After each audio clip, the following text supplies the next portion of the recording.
Hello, I am Dr. Monalisa Sahu, consultant Infectious Diseases at Yashoda Hospitals, Hyderabad.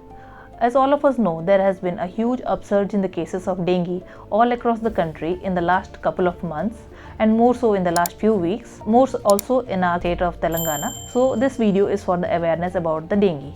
The dengue is caused by the the dengue virus, which has got several serotypes and is transmitted by the bite of the Aedes aegypti mosquito. Most of the cases of dengue are mild to moderate dengue, with the symptoms being fever, rash, joint pains, body aches, abdominal pain, vomiting.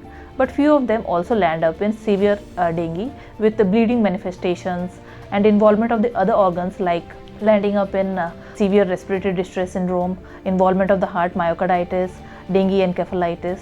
These patients require ICU care, and they need to be diagnosed early in time so that they can be managed appropriately.